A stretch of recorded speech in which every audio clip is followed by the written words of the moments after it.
अब देखिए ये बड़ा इंटरेस्टिंग सा रिज़ल्ट है। अब हमने 3D को कवर करना है।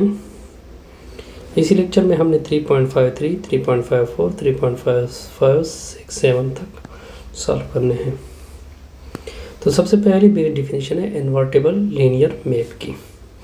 आपने एक T लिया जो कि लीनियर मैप है V2W। ये इन्वर्टिबल होगा अगर एग्जिस्ट हो जाए एक और लीनियर मैप जो कि देखिए ये V से W तक था, वो कहाँ से कहाँ तक होगा, W से V तक।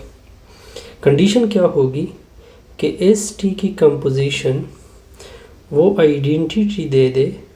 देखिए इस इधर से अप्लाई हुआ है तो आपको आइडेंटिटी मैप देगा V के ऊपर। जब T के ऊपर S अप्लाई होगा तो वो आइडेंटिटी मैप देगा W की। यहाँ तक ओके बिल्कुल। या इसको मैं इस तरह भी डिफाइन कर सकता हूँ आइडेंटिटी को। देखिए आइडेंटिटी एक T था, कहाँ से कहाँ तक, V से W तक। फिर हमने एक और लीनियर मैप किया जो W से V तक बना। ये एक दूसरे के ये T और S इन्वर्टिबल होंगे, यानी S T इन्वर्टिबल होगा अगर S T ये आपको आइडेंटिटी मैप दे दे, यानी किसके ऊपर, V के ऊपर।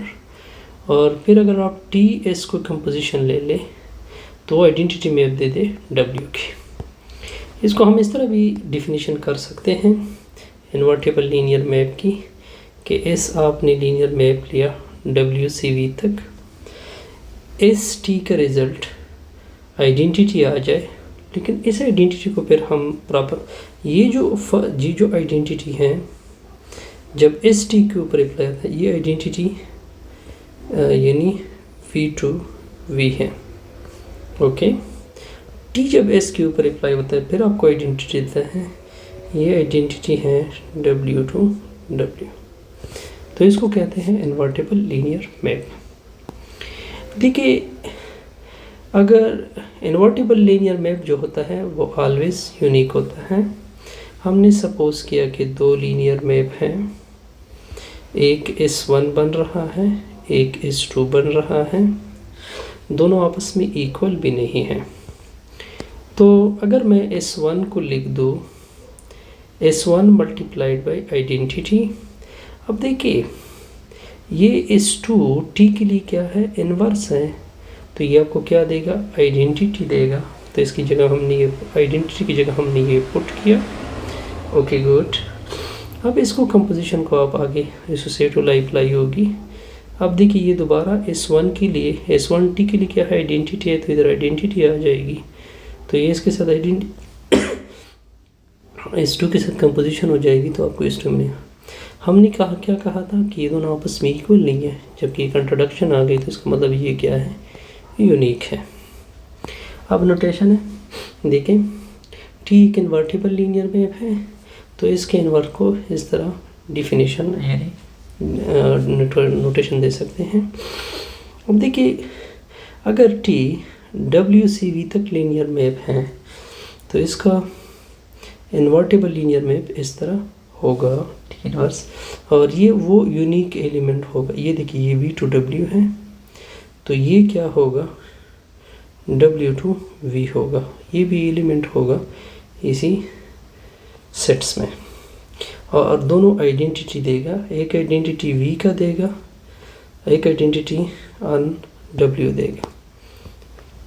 3.56 A linear map is invertible if and only if it is injective and surjective। इधर दो डायरेक्शन है। सबसे पहली डायरेक्शन क्या है कि सपोज कर ले कि T V2W एक लीनियर मैप है और ये इन्वर्टिबल भी है। अब आपको यानी इन्वर्स एग्जिस्ट हो रहा है, आपने 1 1 और ऑन टू शो करना है। सबसे पहले 1 1 की तरफ आते हैं। मान लो हमने दो एलिमेंट लिए V के, तो 1 1 के लिए कंडीशन क्या है कि इसके इमेज को इक्वल किया, U और V को हमने इक्वल करना है। चूँकि T इनवर्स एग्जिस्ट हो रहा है तो हमने दोनों तरफ पे T इनवर्स अप्लाई किया, तो यहाँ पे आइडेंटिटी आ जाएगी, यहाँ पे भी आइडेंटिटी आ जाएगी। तो इसका मतलब U किसके साथ इक्वल हो गया, V के साथ। तो इसका मतलब ये क्या है, 1 1 है। Next surjective. सर्जेक्टिव किसे कहते हैं कि पूरा W में कवर कर लो।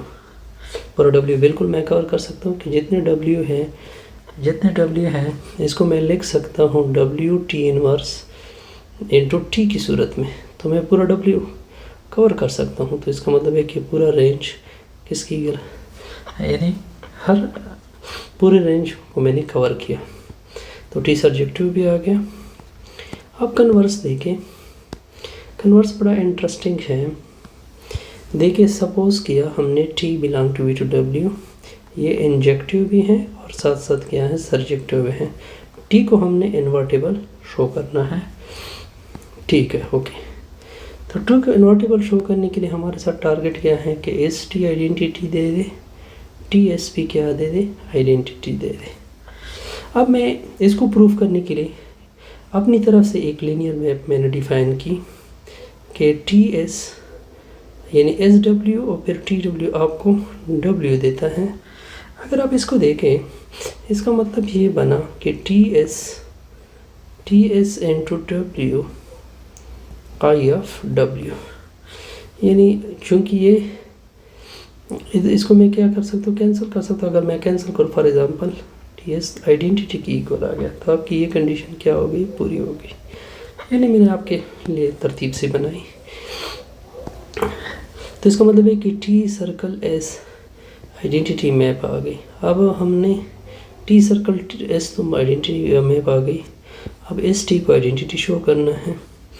तो हमने ये शो करना है कि इस सर्कल T भी आपको क्या दे दे, आइडेंटिटी ऑन V दे दे। तो हमने क्या किया, इस सर्कल T ऑफ V इधर से स्टार्ट लिया, इसके ऊपर क्या अप्लाई किया T, अब इसको बाहर किया T सर्कल है ये T ऑफ V, यहाँ तक ओके।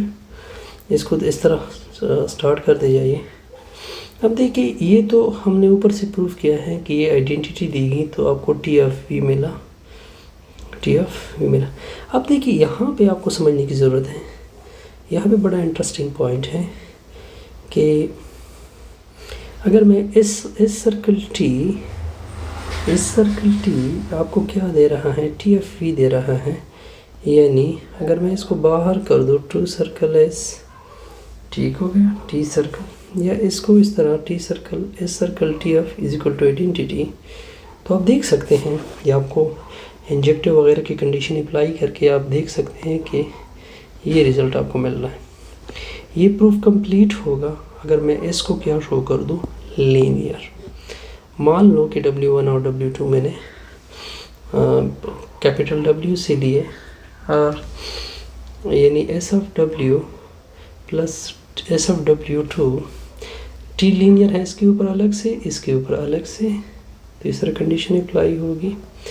तो देखिए ये तो एक दूसरे के आइडेंटिटी, एक दूसरे के W1 मिलेगा, इससे W2 मिलेगा। इसका मतलब ये बना कि इसका रिज़ल्ट कि इस W1 प्लस इस W2 का रिज़ल्ट हमें क्या मिल रहा है, क्या मिल रहा है, W1 प्लस W2। तो हम इससे ये भी खास कर सकते हैं कि एस ऑफ W1, इसको मैं इस तरह भी लिख सकता हूँ W1 S W1 plus S W2। तो इसका मतलब कि पहली कंडीशन मैंने क्या की, प्रूफ की। सिमिलरली आप दूसरी को भी वेरीफाई कर सकते हैं।